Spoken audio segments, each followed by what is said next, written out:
Your brain. Just take a moment to consider it. This isn't just an organ, right? It's the command center of your entire existence. Absolutely. It's running the whole show. It orchestrates every thought you have, every memory you cherish, the vast landscape of your emotions, the spark of your creativity, and every single decision you make, from the mundane to the monumental. It really is a marvel, a universe contained within your skull. It is. But here's the thought that always truly captivates me. Imagine if you could genuinely process information faster. If details popped into your mind effortlessly, and if you could keep your mind razor sharp, not just through middle age, but well into your 90s and beyond. Yeah. It sounds almost like a superpower, something plucked straight from the pages of a science fiction novel, doesn't it? It might indeed conjure images of, futuristic fiction.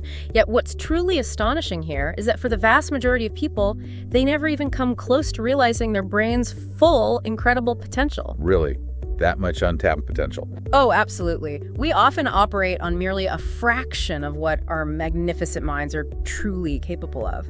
But look, this isn't a limitation, it's an opportunity. Okay. And that's precisely why these science-backed insights we're about to deep dive into today are so profoundly crucial. They offer you a genuine pathway, a shortcut, if you will, to becoming incredibly well-informed about personal cognitive enhancement. Right. And by extension, your holistic well-being. It's about consciously unlocking that hidden, untapped capacity within your own head. That's the mission then, absolutely.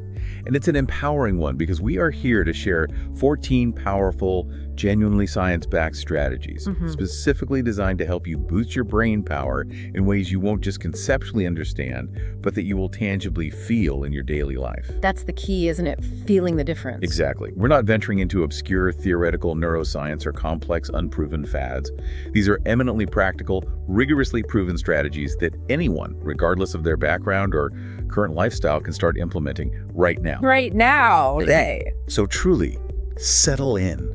Get comfortable, because by the time we wrap up this deep dive, your brain will already be getting a significant workout. And believe me, some of the specific facts and the unexpected connections we'll uncover might just genuinely surprise you. Indeed. This isn't merely a checklist of things to do. It's more a profound exploration into the intricate ways our everyday habits are interconnected with our most sophisticated cognitive functions. Right. Understanding not just what to do, but the scientific why behind each of these tips, that's what truly empowers you to make meaningful, lasting changes that genuinely resonate with your brain's biological needs. Okay, let's unpack this journey into cognitive enhancement. We're going to begin with the most fundamental aspects of brain health, the physiological foundations. The groundwork. Exactly.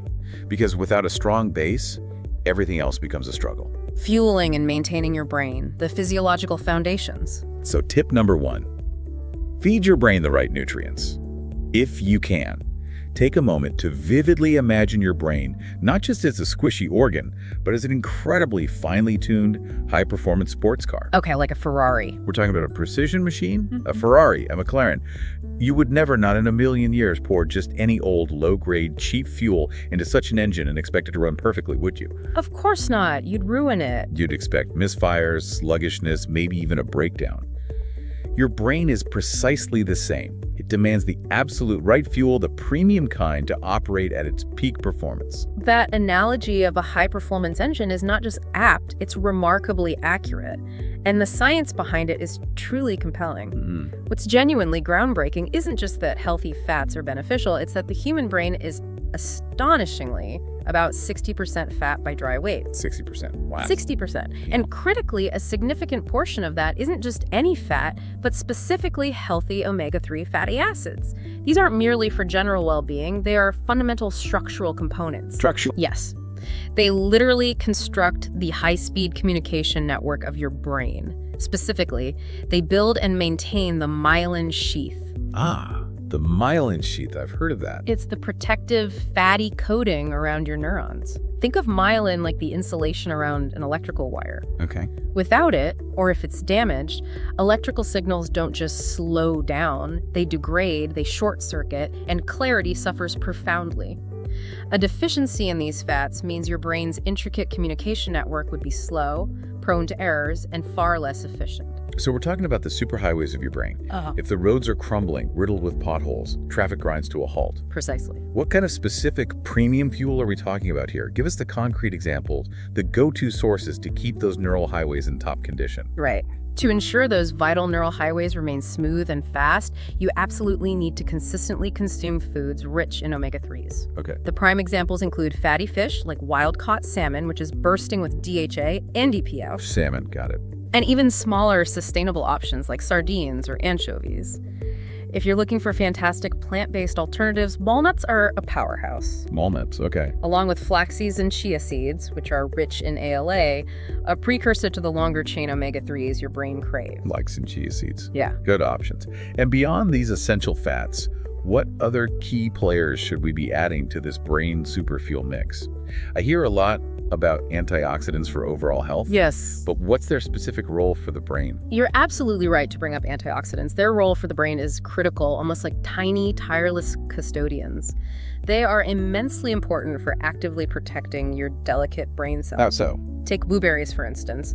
They are absolutely packed with specific types of antioxidants, particularly anthocyanins, which protect against oxidative stress. Oxidative stress. That's like cellular damage. Exactly. It's essentially cellular damage caused by unstable molecules called free radicals.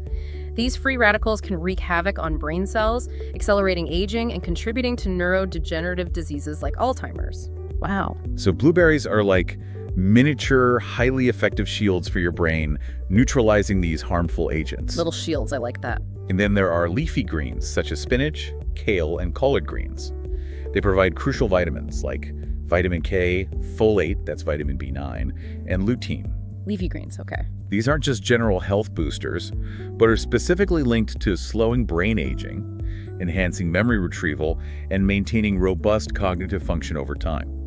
They help regulate inflammation and support cellular repair. So it's not just about what gives you an immediate energy boost, but what truly sustains, protects, and optimizes your brain at the most intricate cellular and molecular level. Exactly.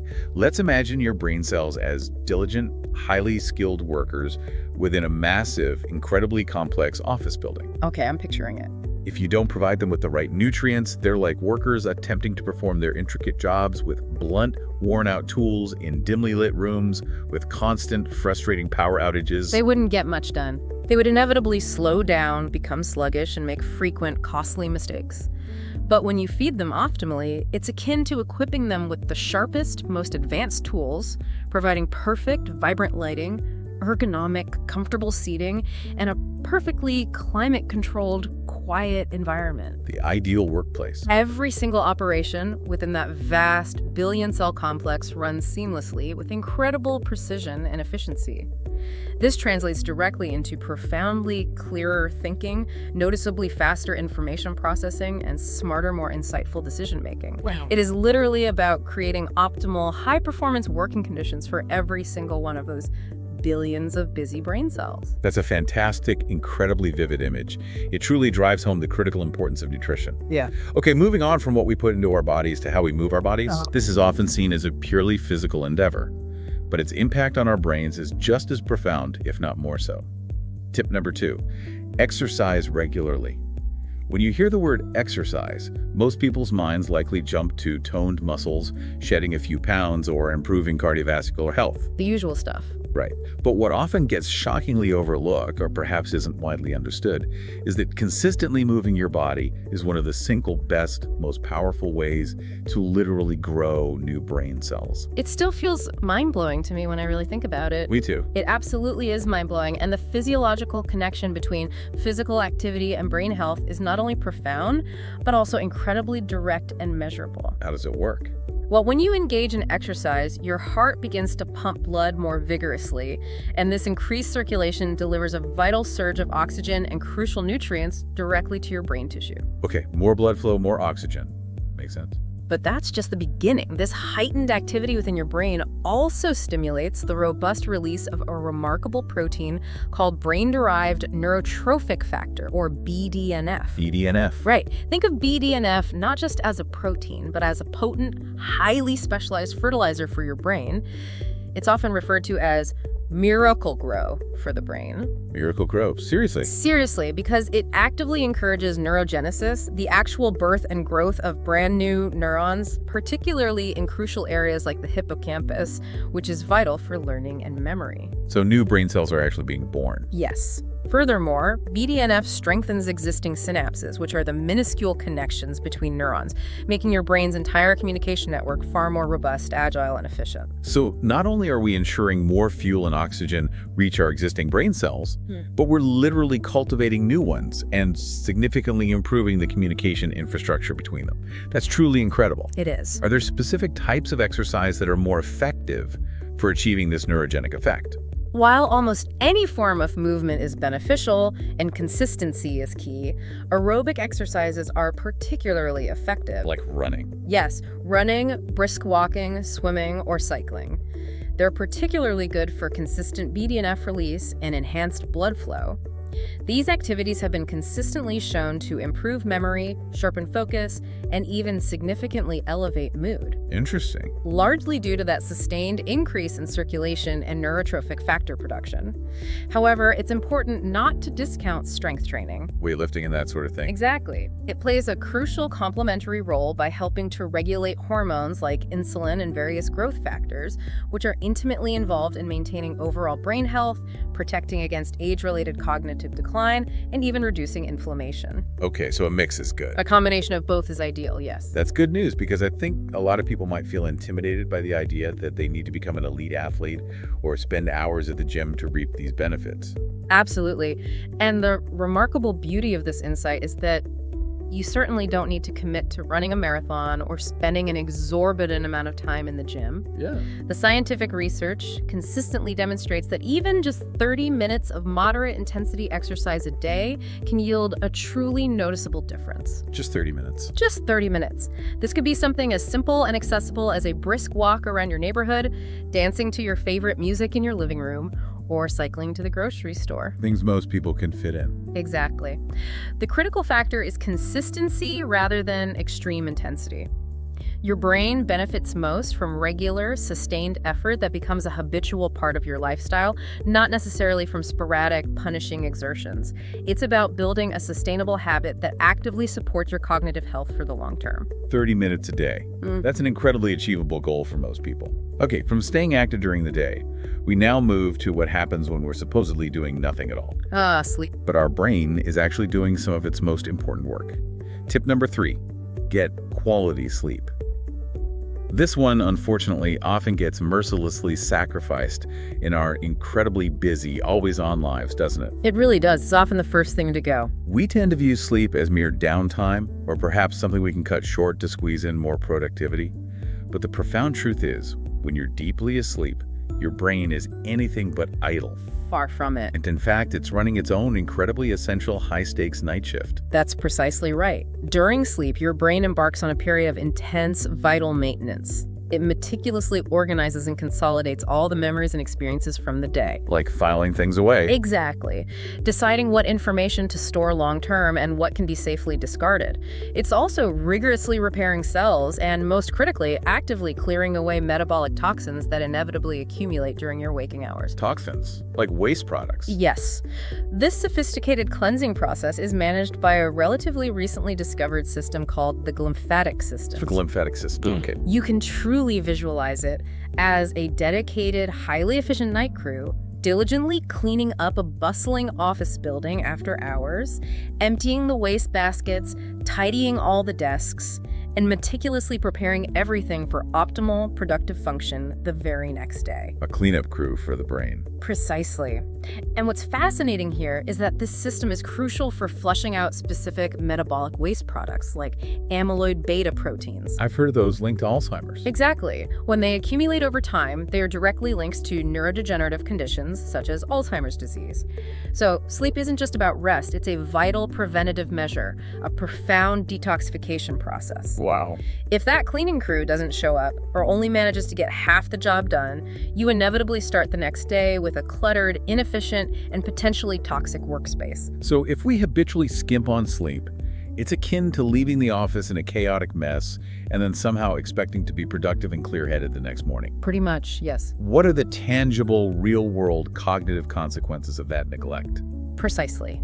Skipping on quality sleep is very much like hitting the save button on a crucial, intricate document, but then, unknowingly, never actually saving the changes. Oh no, you lose the work. When you awaken, you confront the stark reality that you've lost all those important details, all that newly acquired information from the previous day. Without those absolutely crucial 7 to 9 hours of restorative, good quality rest. 7 to 9 hours is the target. That's the general recommendation for most adults, yes. Right. Without it, your brain simply cannot effectively consolidate and store information. Memory formation is severely impaired, and your overall cognitive performance, your ability to focus, to engage in complex problem solving, and to make sound decisions is significantly diminished. So it really impacts everything. It does. You become noticeably less sharp, more prone to making errors, and your reaction times demonstrably slow down. You lose access to the depth of your cognitive capacity. So this isn't just about feeling a bit groggy or tired. It's about a very real, measurable cognitive impairment. Absolutely measurable. What concrete, practical steps can we take to ensure we're getting that critical night shift done right consistently? Building robust sleep hygiene is absolutely fundamental. First, and perhaps most powerfully, maintain a remarkably consistent bedtime and wake-up time. Even on weekends. Even on weekends, as much as possible. This profoundly helps to regulate your body's natural circadian rhythm, your internal clock. Okay, consistency. Second, and this is crucial in our digital age, rigorously avoid screens, phones, tablets, computers, TVs for at least an hour, if not more, before bedtime. Ah, the blue light issue. Exactly. The blue light emitted by these devices powerfully suppresses the production of melatonin, the hormone that signals to your body it's time to initiate sleep. So put the phone away early. Definitely. Yeah. Finally, cultivate a calm, cool, and utterly dark sleeping environment. Lowering the room temperature slightly signals to your body that it's time for rest, and complete darkness significantly enhances natural melatonin production. Cool, dark, and consistent. These seemingly simple steps, when consistently applied, can dramatically improve the quality of your sleep, thereby allowing your brain to perform its essential nightly maintenance without interruption. Those are all very practical and crucially achievable steps that don't require radical life overhauls. All right, we've talked about what we eat, how we move, and how we rest. Now, let's move to something even more fundamental and often surprisingly overlooked to your brain's basic function and efficiency. Tip number 6, stay hydrated. This might seem obvious, something we've heard countless times. Drink more water. Yeah, but it is incredibly important and often profoundly underestimated in its impact on cognitive performance. I mean, we're mostly water, right? Your brain specifically is approximately 75% water. 75%? That's huge. It is. It's practically swimming in it. It absolutely is. And what's truly astonishing here is just how quickly and significantly even a remarkably small deficit in hydration can impact your cognitive abilities. How small are we talking? Even a mere 2% drop in your body's hydration level, which is a surprisingly mild state of dehydration, easily reached through a few hours without water, can noticeably affect your mood, significantly impair your memory recall, and dramatically reduce your ability to focus. Just 2%, that's tiny. It really doesn't take much to throw the entire system off balance. So how does that happen at a neurological level? What's physically going on in the brain when you're even a little bit dehydrated that causes such noticeable cognitive slowdowns? Think of dehydration as creating a profound traffic jam within the intricate network of your brain. A traffic jam, okay. Your brain relies on the rapid and efficient transmission of electrical signals and the precise execution of complex chemical reactions to function optimally. Water, quite simply, is the essential medium in which all of these critical processes occur. Right. When you're dehydrated, those electrical signals literally slow down because the necessary electrolytes, neurotransmitters, the tiny chemical messengers, aren't able to move as efficiently through the denser, less fluid environment. Things get sluggish. Exactly. Your brain cells cannot communicate with each other as quickly or effectively, leading to a noticeable sluggishness in all cognitive processes. Everything feels harder, concentrating becomes a constant struggle, recalling information takes significantly more effort and time. Brain fog. Precisely. You might frequently find yourself feeling mentally foggy, irritable, or experiencing headaches. The entire system is simply less efficient, less agile, and more prone to errors without sufficient water. That analogy of a traffic jam makes so much sense. So what's a realistic daily target for keeping that critical neural traffic flowing smoothly and preventing those slowdowns? A robust general aim for daily hydration is to drink between 2 to 3 liters of water. 2 to 3 liters. Okay, that's about 8 to 12 glasses. Roughly, yes. However, it's important to remember that this isn't exclusively about plain water. You can also count herbal teas towards your daily intake. Herbal teas count. Good. They offer excellent hydration without the added sugars or the stimulating effects of caffeine, which can sometimes disrupt your delicate system. And, crucially, don't forget the power of water-rich foods. Like what? Fruits and vegetables like crisp cucumber, juicy watermelons, succulent oranges, and leafy greens are packed with water and provide a bonus of essential vitamins and minerals that further support overall brain health. Eat your water, basically. Exactly. Integrating these into your daily diet can significantly contribute to your overall hydration levels and provide sustained, stable fluid intake. What about those tempting energy drinks or sugary sodas that promise a quick mental boost? Do they count towards this beneficial hydration goal? That raises a really important question. And the definitive answer is generally no. Yeah. They do not count in a beneficial way for your brain's long-term health. Why not? They're liquid. While sugary drinks might deliver a quick, immediate burst of perceived energy due to the rapid sugar spike, this is invariably followed by an inevitable and often severe crash afterward. Sugar crash. Right. This occurs because your blood sugar levels plummet, leaving your brain feeling even more fatigued, less focused, and potentially irritable than before. These beverages do not provide the sustained, stable hydration that your brain fundamentally requires. So they actually make things worse in the long run. They can, yes. Consistently relying on them can actively contribute to inflammation throughout the body and brain, as well as other metabolic issues that are profoundly detrimental to long-term cognitive performance and overall health. So, for sustained peak brain power, always prioritize pure water and natural sources of hydration. Sharpening your mind, cognitive engagement, and learning. All right, we've covered the fundamental physiological foundations, how to properly fuel, maintain, and hydrate your brain for optimal basic function. Got the basics covered. Now, let's shift gears entirely and explore how we can actively sharpen our minds through consistent cognitive engagement and continuous learning. This brings us directly to tip number 5. Tip number 5. Challenge your brain daily. This is where it gets really interesting because your brain isn't some static, unchanging organ. Far from it. Not at all. It's incredibly dynamic. It absolutely thrives on challenges, and those challenges are precisely what keep it young, agile, adaptable, and incredibly resilient throughout your entire life. That's a truly brilliant and insightful way to articulate it. To elaborate further, you can vividly envision your neural pathways as an incredibly intricate, constantly evolving network of roads within a vast, dynamic city. Okay, roads in the brain. If you consistently, day after day, drive only the exact same familiar route, the habitual connections, that particular road remains well-maintained and efficient. However, all the other myriad potential roads— The ones you don't use. Exactly. The nascent connections, the alternative routes, the less traveled paths, they gradually begin to fade away, becoming overgrown, less efficient, or even entirely unusable. Use it or lose it, essentially. Pretty much. Learning something genuinely new, no matter how small or seemingly insignificant, is akin to meticulously constructing a fresh, brand new high-speed road in your brain. Building new infrastructure. This act creates new neural pathways and simultaneously strengthens existing ones, making your entire cognitive network more flexible, more adaptable, and ultimately significantly more creative. This profound process is intricately tied to neuroplasticity. Neuroplasticity, the brain's ability to change. Yes, your brain's extraordinary lifelong ability to reorganize itself by forming new synaptic connections. The more consistently you learn and engage, the more robust and interconnected your brain's infrastructure becomes.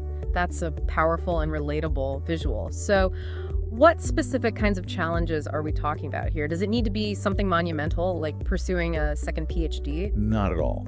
The true power lies in the diversity and, critically, the consistency of the challenges. Okay. Of course, intellectually demanding activities such as learning a completely new language are incredibly beneficial because they simultaneously engage multiple brain areas. Language learning, right. Memory for vocabulary and grammar, complex language processing, advanced problem solving. Similarly, immersing yourself in playing chess or tackling intricate logical puzzles rigorously demands strategic thinking, foresight, and abstract reasoning. Chess and puzzles. Classic brain trainers. And learning a musical instrument is, perhaps, the ultimate full-brain workout. Why is that? It requires intricate fine motor skills, sophisticated auditory processing, active memory recall, and profound emotional expression and creativity all in concert. But even small, deliberate departures from routine can make a significant difference. Something as seemingly simple as consciously brushing your teeth with your non-dominant hand. Ah, I've tried that. It feels so weird. Exactly. Or taking a completely different route to work forces your brain to engage different neural pathways, break out of automated routines, and establish novel connections. These small shifts actively prevent cognitive rigidity and foster mental agility. That's fascinating. I remember when I first tried the non-dominant hand trick for brushing my teeth, it felt so incredibly awkward, like my brain was physically protesting. Is that discomfort, that initial mental friction, a sign that it's actually working, that those new connections are being forged? That initial sense of awkwardness or mental friction is absolutely a positive sign. It indicates that your brain is being forced out of its well-worn, efficient grooves and is actively constructing new neural pathways. So the awkwardness is good. It's the sensation of your brain literally rewiring itself. The more consistently you push past your comfort zone, even in these small, deliberate ways, the better your brain becomes at adapting, at forming those novel connections, and at navigating novelty and uncertainty with greater ease. This isn't just about incrementally boosting your IQ. It's about cultivating profound, lifelong mental strength and resilience. An adaptable brain is a brain that can more effectively cope with new, complex information, solve unforeseen problems with greater ingenuity, and maintain its vitality, sharpness, and cognitive flexibility as you gracefully age. It's about building a robust, versatile, and highly responsive cognitive infrastructure. Exactly. And speaking of learning new things and building those roads, let's talk about one of the most universally accessible and profoundly powerful ways to do exactly that: reading. Tip number 7, read every day. For many of us, reading might simply seem like a pleasant way to pass the time, a form of entertainment, or a method to consume information. Just relaxing with a book. Right, but it is so much more than that. Reading, in its essence, is absolutely brain training in disguise, a sophisticated mental workout that often feels like pure enjoyment. It truly is an incredibly effective and comprehensive form of cognitive exercise. When you engage in reading, you are far from passively receiving information. You're actively doing something. Absolutely. You are actively engaging your brain in a complex, multi-layered process of decoding abstract symbols, constructing coherent meaning from those symbols, inferring context, and meticulously integrating new information with the vast reservoir of knowledge you already possess. Wow, that sounds complex when you put it like that. It is. This intricate process consistently and powerfully strengthens neural connections, particularly those critically involved in advanced language processing, complex comprehension, and efficient memory retrieval. So it helps memory too? Definitely. Furthermore, regular, consistent reading significantly enriches and expands your vocabulary, providing you with more precise tools for thought and expression, and it vividly stimulates your imagination as you construct mental models of characters, settings, and intricate plots. That's really cool to think about how much active work my brain is doing when I'm just lost in a story. I've always wondered if there's a specific difference in terms of brain benefits between immersing yourself in fiction versus nonfiction. Ah, good question. Does one offer unique advantages over the other? That raises an important and nuanced question. And yes, there are distinct and complementary benefits to both. Okay. Reading fiction, particularly richly developed narrative stories, can profoundly enhance empathy and emotional intelligence. Empathy.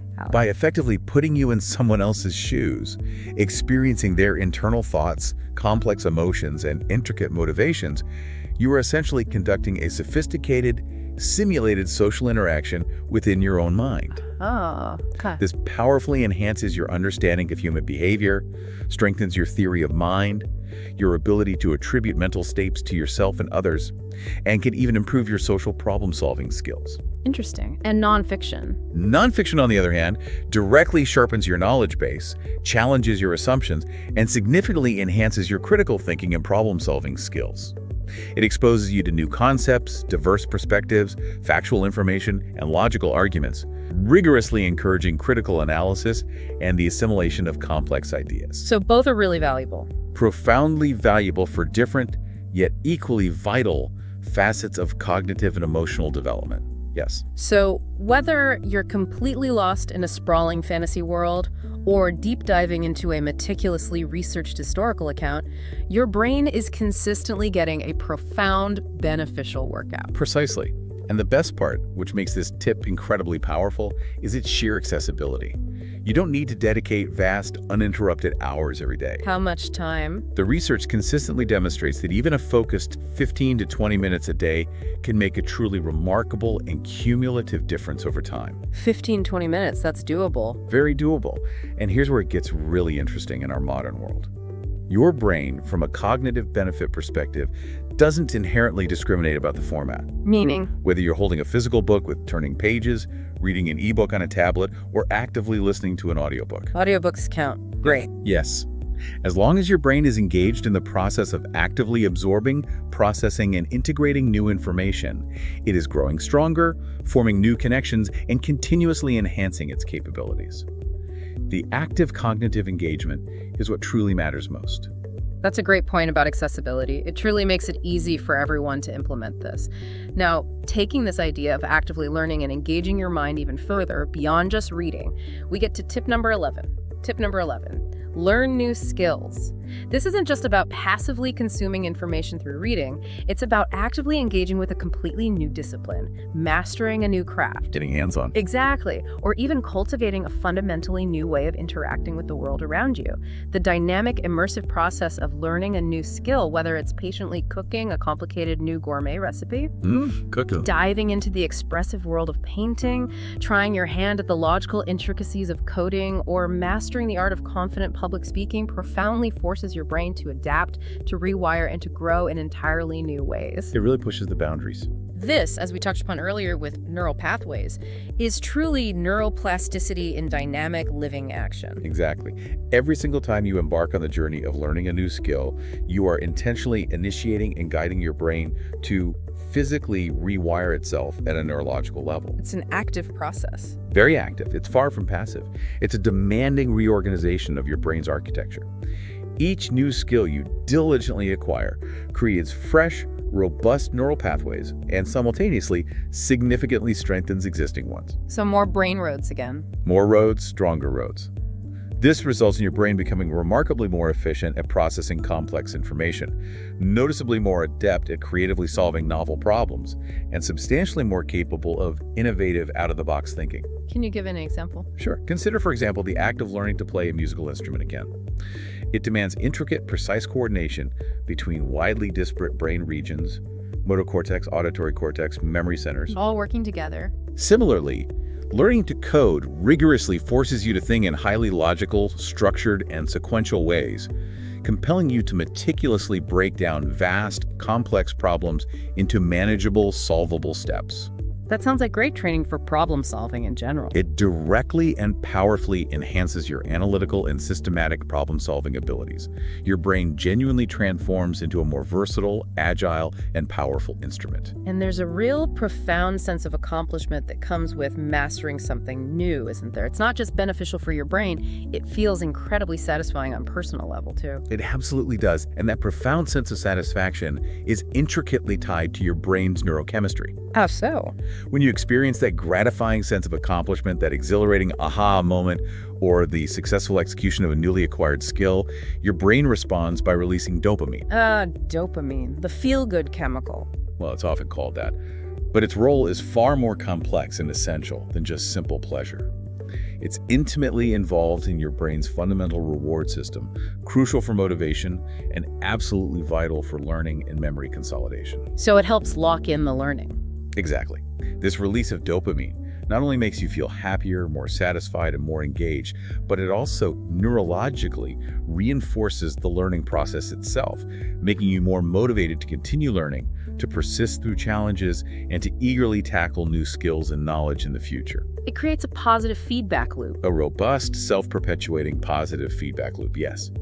Learning leads to reward, which inspires more learning, fostering a lifelong love of cognitive growth. That's incredible. So learning new skills isn't just about the skill itself, but about creating a chemical motivation loop within your own brain, encouraging more growth.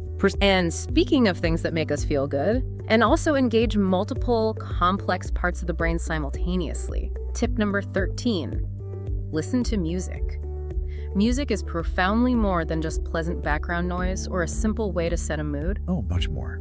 Its immense power lies in its unparalleled ability to activate multiple distinct areas of the brain at once, almost like a grand, complex symphony orchestrating itself inside your head. Yeah. Touching everything from deep-seated memories to raw emotions and even motor functions. What's truly fascinating here is the sheer pervasiveness and depth of music's influence across the entire cerebral landscape. When you listen to music, your auditory cortex is, of course, intensely active, meticulously processing the complex sounds. The hearing part. Right.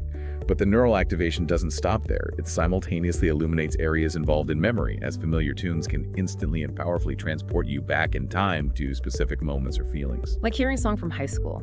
Exactly. Your emotional centers, particularly the amygdala and hippocampus, respond vibrantly to the feeling, rhythm, and intensity of the music, directly influencing your mood, regulating stress, and even shaping emotional responses. So it hits the emotion centers hard. It does. Even your motor areas can be subtly yet actively engaged as your brain instinctively anticipates and responds to the rhythm and beat. It's not just passive listening. It's a dynamic, multi-sensory experience. Different genres and tempos of music can even elicit distinct cognitive effects. For instance, classical music, with its often intricate patterns and predictable structures. Mozart effect, kinda. Well, the research on the Mozart effect is a bit nuanced, but classical music can profoundly aid with concentration and focused attention, making it an excellent companion for deep work or study. Okay. Upbeat, rhythmic music, on the other hand, can act as a natural, powerful stimulant, significantly boosting your energy levels and elevating your mood, acting as an auditory motivator. That explains perfectly why certain playlists are absolutely perfect for powering through a workout, while others are ideal for unwinding after a long day. Exactly. It makes intuitive sense. It makes so much sense when you think about it, but is there an even deeper, more profound level of engagement possible with music that supercharges these brain benefits? There absolutely is a significantly heightened benefit. While simply listening to music is profoundly beneficial, the act of playing an instrument Playing music is, without exaggeration, a truly comprehensive, full-body workout for your brain. Full body workout for the brain. How? When you actively play an instrument, you're not merely listening, you are simultaneously and intricately engaging an astonishing array of cognitive and physical functions. This includes highly precise, fine motor skills for your hands and fingers, Coordination. sophisticated visual processing for reading notes, nuanced auditory processing for listening critically to yourself and others, active memory recall for melodies and chords, and vibrant creative centers for improvisation and expression. Wow, that's a lot going on. All of these incredibly complex cognitive and motor functions are occurring in perfect synchronicity, often in real time, which powerfully strengthens and expands neural connections across widely disparate regions of the brain. So it really connects different parts. It demands intense coordination, meticulous precision, sustained attention, and the capacity for rapid problem solving, making it arguably one of the most comprehensive and rewarding brain exercises you can undertake. It truly is a holistic cognitive and physical engagement that reshapes the brain. Nurturing emotional and social health well-being for the brain. Okay, so we've thoroughly delved into what we physically feed our brains and how we rigorously challenge them intellectually. Food, exercise, learning, check. Now let's pivot to a profoundly crucial, yet often surprisingly overlooked, aspect of truly holistic brain health: nurturing our emotional and social well-being. Yes, the mind-body connection, it's huge. This is precisely where the intricate mind-body connection truly, vividly shines. We're starting this section with tip number 4. Practice mindfulness and meditation. In our frantic modern world, our precious attention feels like it's constantly being pulled in a million different, demanding directions. It's information overload, constant distraction. Our phones incessantly ping, a cascade of emails arrive, social media ceaselessly beckons. It often feels like there's a constant, exhausting fight for our attention, leaving us fragmented. Totally fragmented. That's why I've come to think of meditation not as some esoteric spiritual practice, but as highly targeted strength training for your focus, a gym for your attention span. That's an incredibly powerful and remarkably accurate description. We are indeed relentlessly bombarded by an endless stream of distractions, and without conscious effort, our brains can easily become fragmented, perpetually cycling through shallow task switching. So how does meditation help? What's truly compelling and perhaps most motivating is the robust scientific evidence for meditation's profound impact on actual brain structure and function. Real changes in the brain. Yes. Groundbreaking MRI scans, for instance, have conclusively shown that individuals who consistently engage in regular meditation, even for remarkably short periods, say just 10-15 minutes a day, exhibit increased gray matter density in specific areas of the brain. More gray matter. What does that mean? These areas are explicitly linked to critical functions like memory formation, complex learning, emotional regulation, and self-control. Gray matter is paramount because it contains the cell bodies of our neurons, and greater density implies more robust and efficient processing capabilities. So stronger processing power. Essentially. Mindfulness, which is a core component of meditation, specifically trains your brain to remain firmly anchored in the present moment, rather than being incessantly caught in exhausting loops of worry about the past or debilitating anxieties about the future. Staying present. This practice doesn't just make you feel calmer, it significantly lowers levels of the detrimental stress hormone cortisol, which, as we'll discuss further, can be profoundly damaging to long-term brain health. So it's not simply about cultivating a sense of inner calm. It's about physically, measurably changing your brain for the better, making it more resilient and efficient. Exactly. Real physical changes. But for someone who's never meditated before, the concept itself can feel incredibly daunting, almost like a massive, insurmountable spiritual undertaking. Where does one even begin? It genuinely doesn't have to be daunting or feel like a massive spiritual quest at all. You can initiate this practice incredibly simply, right where you are. Okay, how? Begin by finding a quiet, undisturbed spot where you can sit comfortably for a few minutes. Gently close your eyes and take a few deep, intentional breaths, allowing your body to naturally settle and relax with each exhale. Just breathe. Then simply focus your entire attention, your full, undivided awareness, only on the sensation of your breathing.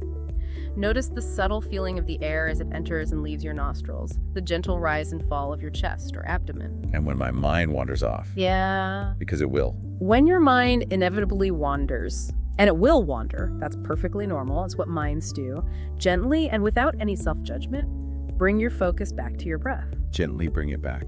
No beating yourself up. No beating yourself up. The core of the practice is this consistent, compassionate act of returning your attention to the present moment, not about achieving an elusive, empty mind. So it's truly about the consistent, gentle effort of returning your awareness to the present moment, rather than the impossible task of never allowing your mind to wander in the first place. Exactly. It is fundamentally a practice, an ongoing journey, not a fixed destination. And over time, with remarkably consistent practice, you will begin to observe profound, tangible changes in your cognitive state. Like what? You'll experience significantly more clarity in your thoughts, a pervasive sense of calmness that extends into your daily life, and noticeably improved concentration. Your brain becomes inherently better at filtering out irrelevant, distracting information and sustaining focused attention on what truly matters to you. Training the attention muscle. Precisely. It's akin to meticulously training your attention muscle, much like you would train a physical muscle. And the resulting benefits, a sharper, calmer, more resilient mind, are incredibly tangible and life-altering. From managing our focus and internal state, let's talk about managing something that can severely undermine it, making focus almost impossible. Stress. Tip number 8. Manage stress effectively. We all experience stress. It's an undeniable part of modern life. Impossible to avoid completely. And in small, manageable, acute amounts, it can actually be a powerful motivator, pushing us to meet tight deadlines or perform brilliantly under pressure. Think of it like a controlled burn. A little fire can be useful. Right. But when stress spirals out of control, when it becomes chronic and pervasive like a raging wildfire, it can inflict profoundly serious and lasting damage to your brain. That analogy of stress as fire is not just incredibly apt, it perfectly captures the destructive potential. While acute short-term stress triggers a necessary fight-or-flight response. Adrenaline rush. Right, that can sharpen immediate focus and reaction. But chronic stress, the insidious kind that lingers and becomes a constant low-grade background hum in your life, systematically floods your body with excessive amounts of cortisol. Cortisol, the stress hormone. Yes. And while it's vital for our survival in genuine emergencies, prolonged elevated exposure is profoundly detrimental to brain health. Specifically, chronic cortisol can actually cause the shrinking of the hippocampus. Shrinking? Seriously, the memory center? Yes, the hippocampus. It's a critical seahorse-shaped structure deep within your brain that plays a major irreplaceable role in learning and memory formation, particularly new long-term memories and spatial navigation. So shrinking that is really bad news. When it physically shrinks, your ability to learn new information, consolidate experiences, and efficiently recall details becomes significantly impaired. It's akin to a vital part of your brain's memory factory beginning to erode and crumble under relentless pressure. That's a pretty terrifying thought, that chronic stress can literally shrink a part of your brain that is so essential for memory and learning. It is. It highlights the danger. So, beyond just relaxing, what are some practical daily habits we can truly build to actively put out these cognitive wildfires and protect our hippocampus? The key, as with many of these tips, is to diligently build consistent, proactive stress management habits directly into your daily routine. Proactive habits. Because this isn't about eradicating stress entirely, which is often impossible, but rather about developing effective, reliable coping mechanisms. Simple yet profoundly powerful practices include deep breathing exercises. Just simple, deep breaths. Yes, they can immediately activate your parasympathetic nervous system, effectively hitting the reset button on your body's stress response. Journaling provides a safe, structured outlet to externalize thoughts and worries, reducing rumination. Getting it out on paper. Exactly. Spending even a short amount of time walking in nature has well-documented benefits for reducing cortisol levels and improving mood. A walk outside helps. And critically, never underestimate the restorative power of laughter and genuine connection with friends. Authentic social interaction triggers the release of oxytocin. The cuddle hormone. Right, a powerful hormone that directly counteracts the detrimental effects of cortisol and fosters a sense of calm and belonging. So it's about proactively carving out those non-negotiable moments each day to consciously de-stress and allow our brains to recover. Exactly. This consistently reinforces the core fundamental message that a truly relaxed brain is, without question, a significantly sharper brain. Relaxed equals sharper. When your brain isn't perpetually trapped in a state of alarm or hypervigilance, it liberates vast amounts of cognitive resources that can then be dedicated to higher-level functions like complex problem-solving, innovative creativity, and sustained, focused attention. Wow. Chronic stress, by contrast, drains those precious resources, leaving your brain perpetually on edge, fragmented, and far less capable of performing at its best.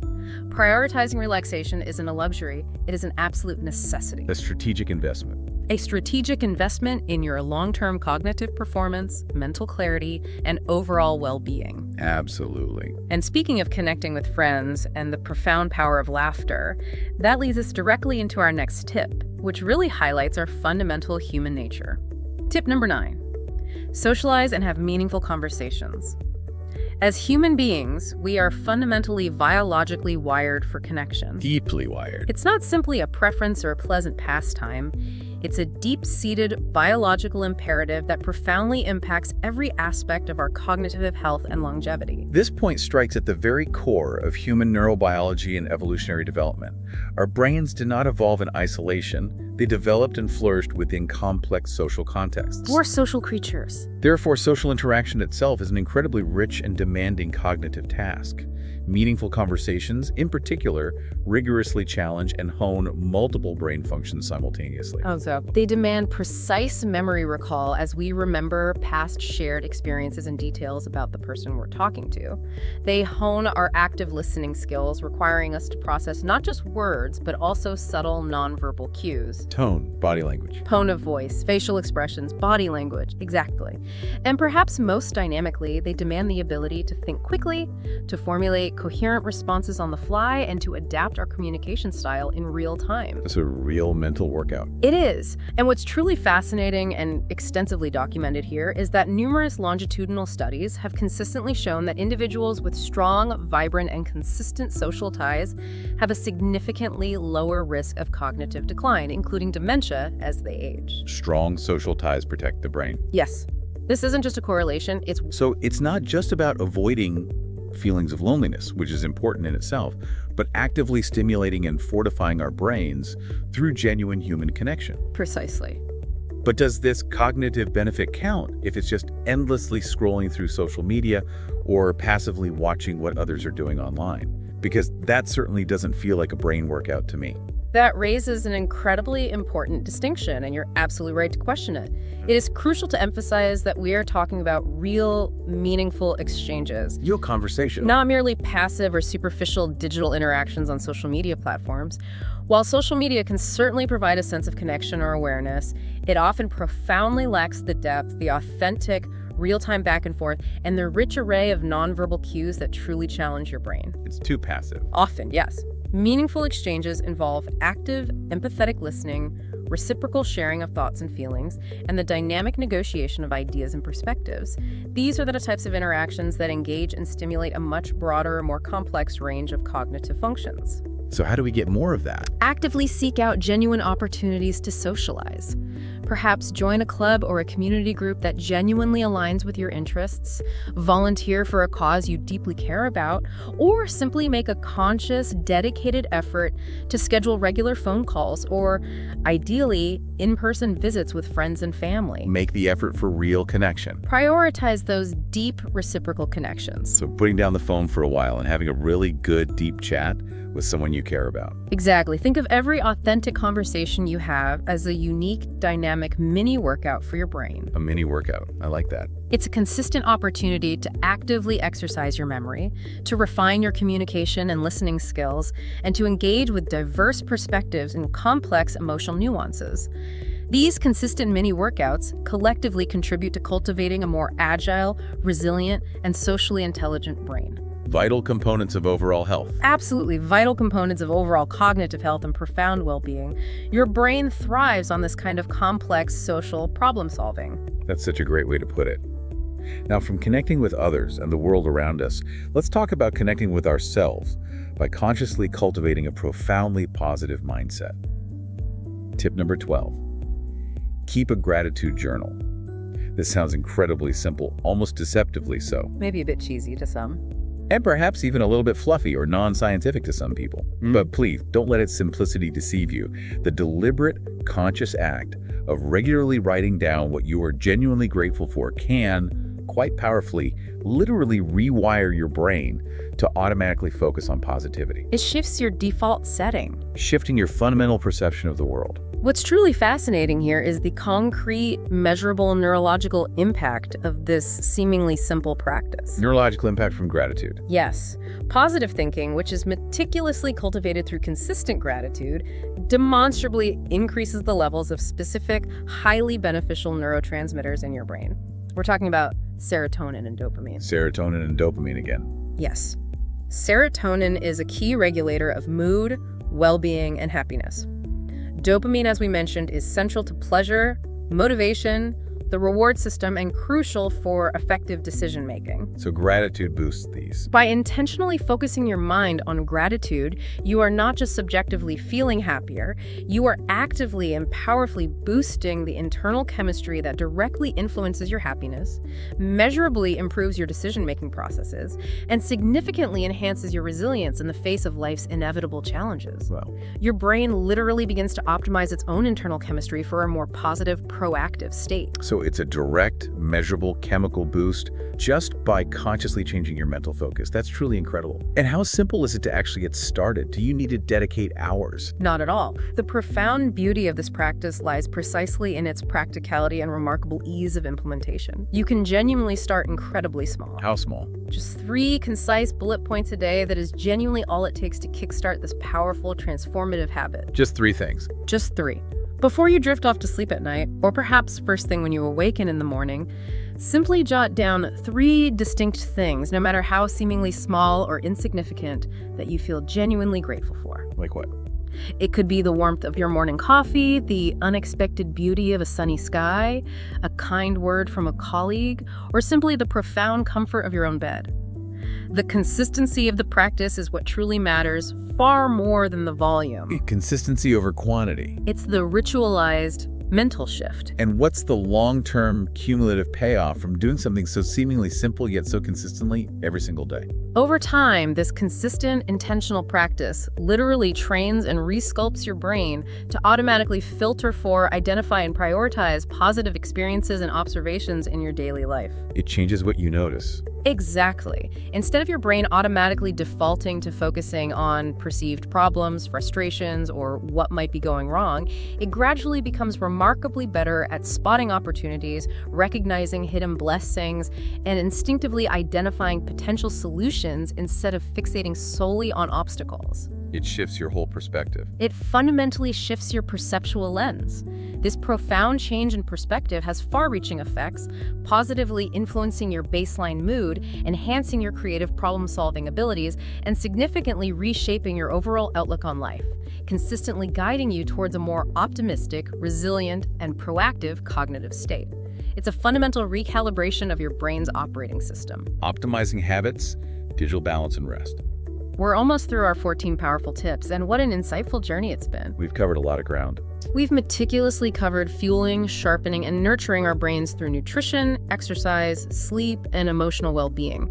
Now, in this final critical section, we're going to talk about optimizing some of our most prevalent daily habits, especially in this hyper-digitally driven world. Yes, the digital challenge. And crucially, ensuring our brains get the profound restorative rest they desperately need to thrive. Starting with tip number 10. Tip number 10, limit screen time and digital overload. Let's be brutally honest for a moment. Technology is undeniably amazing. It connects us, entertains us, informs us. It's transformed everything. It has. But there's a significant, often insidious downside. Those constant, relentless notifications popping up on our phones, tablets, and computers aren't just minor annoyances. They feel like constant pokes. They are, in essence, little thieves, meticulously stealing your precious focus moment by moment, day in and day out. You've precisely articulated one of the most critical modern challenges facing our brains. The relentless, constant barrage of notifications, alerts, and fresh content fundamentally trains your brain to develop shorter, more fragmented attention spans.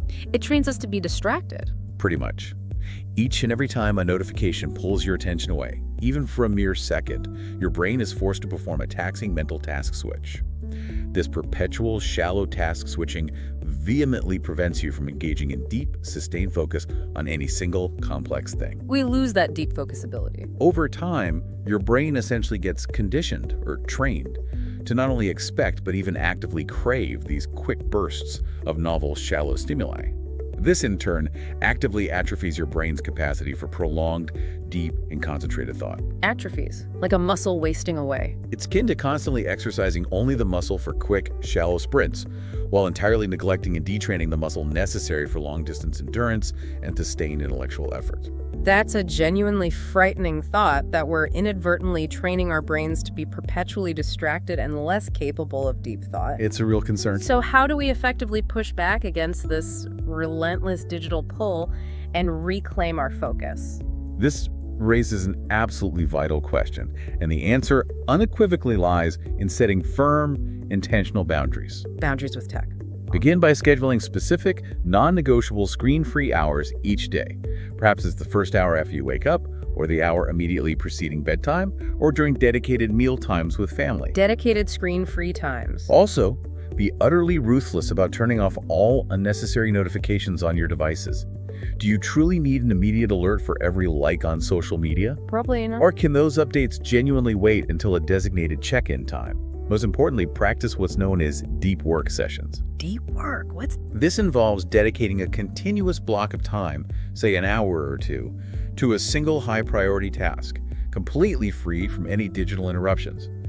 Put your phone in another room, Close all unnecessary tabs on your computer and immerse yourself fully and singularly in that one task. Undivided attention. This practice actively trains your brain to sustain focus for extended periods. And what's the tangible, felt reward for all that conscious discipline and boundary setting? What's the payoff for our brains? You will be genuinely surprised and likely delighted by how much clearer and profoundly calmer your mind feels. Clearer and calmer. Nice. When your brain isn't constantly bracing for the next interruption or perpetually switching between disparate contexts, it suddenly has the mental space and resources to think more deeply, to connect seemingly unrelated ideas more freely and intuitively, and to process complex information with far greater efficiency. More mental space. This strategic reduction in cognitive load leads directly to significantly less mental fatigue, remarkably improved creativity, and an overarching sense of greater mental spaciousness, control, and clarity. It's about consciously reclaiming your most valuable asset, your attention. Reclaiming attention. And by direct extension, dramatically enhancing your overall cognitive power and well-being. That truly sounds like mental freedom and clarity. And finally, perhaps the most counterintuitive yet absolutely vital tip for truly optimizing your brain's long-term performance. Tip number 14, give your brain rest. We've talked extensively about fueling it, challenging it, nurturing it, protecting it from digital overload. All the doing things. Right, but remember this profound truth. A brain that is constantly, relentlessly busy is ultimately an utterly exhausted brain.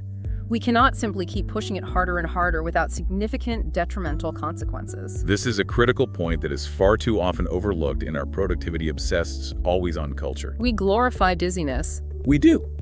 The misconception is that to be effective, you must be constantly on, constantly producing, constantly engaged.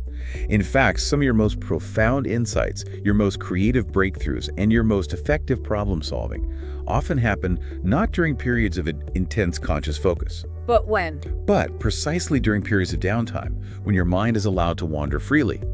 Think about those spontaneous aha moments you experience when you're showering, taking a leisurely walk, or simply daydreaming. Shower thoughts, they're real. They are. These are moments when your brain's default mode network activates, allowing it to subtly consolidate information, make novel connections between seemingly disparate ideas, and process background thoughts without the pressure of conscious effort. The default mode network, interesting. It is during these periods of seemingly unproductive mental rest that truly innovative breakthroughs and deeper understanding can emerge. So those moments when you step away from a complex problem and then the answer just magically, almost effortlessly appears in your mind, that's not magic. That's not magic. That's your brain doing its best work on a break. How can we intentionally build more of that restorative downtime into our increasingly busy days? One very practical and widely effective technique is the Pomodoro method. Ah, the timer method. Yes. It meticulously structures your work into highly focused bursts, typically 25 minutes of highly concentrated, uninterrupted work, followed by a mandatory 5-minute break. It's 25 on, 5 off. During that 5-minute break, you completely step away from your task, stand up, stretch, look out the window, grab a drink of water, or simply close your eyes for a moment. This allows for frequent, essential micro-periods of mental reset. And resets. For longer breaks, consider disconnecting entirely, an unhurried walk in nature, or simply sitting quietly without any input whatsoever. The key is true mental disengagement. So we absolutely shouldn't feel guilty about relaxing or taking a break from intense work. That feels counterintuitive in a world that praises constant busyness. Absolutely not. This raises an important and often culturally ingrained question. Why do we so frequently feel guilty about resting? Yeah, why is that? The profound truth is, your brain fundamentally needs these periods of rest and recovery to function at its absolute best. Just as a muscle requires adequate recovery time after a strenuous workout to grow stronger, right. Your brain requires downtime to consolidate learning, to clear out metabolic byproducts, and simply to recharge its vast energy reserves. Consistently pushing through exhaustion without these crucial breaks invariably leads to rapidly diminishing returns, increased errors, mental fog, and ultimately burnout. Burnout, we hear that word a lot. Prioritizing rest is not a sign of laziness or luxury. It is a strategic, indispensable investment in your long-term cognitive performance, sustained creativity, and holistic well-being. Rest is strategic. It's during these periods that your brain truly processes, repairs, and innovates, ensuring it's always ready to tackle the next challenge with full vigor and clarity. Outro. Your brain isn't fixed. It is not a static, predetermined entity you're simply born with, destined to slowly decline. Not at all. It is unequivocally that dynamic, living, incredibly adaptable organ that is constantly changing, growing, and profoundly rewiring itself based on how you treat it, how you challenge it, and how you nurture it. That's neuroplasticity happening right now. This is neuroplasticity, ongoing every single moment of your life. And this is precisely where your immense power of choice truly comes into play. Every single choice you make, from the specific foods you consume, to how much you move your body, to how skillfully you manage daily stress, to what new knowledge you pursue. Every choice matters. Every choice can either profoundly strengthen your brain and significantly enhance its capabilities, or unfortunately gradually weaken it and diminish its incredible potential. You possess immense active agency in this lifelong process. It's empowering to know that, isn't it? The sheer control you have over your own cognitive destiny. It really is. So please don't feel overwhelmed by these 14 powerful tips. You certainly don't have to implement them all at once. Start small. The real transformative power lies in consistency. And crucially, starting small. Pick just one or two of these tips today, perhaps something that resonated most deeply with you, or something that feels immediately achievable, and begin to build from there. Build momentum. Consistently integrate it into your daily routine.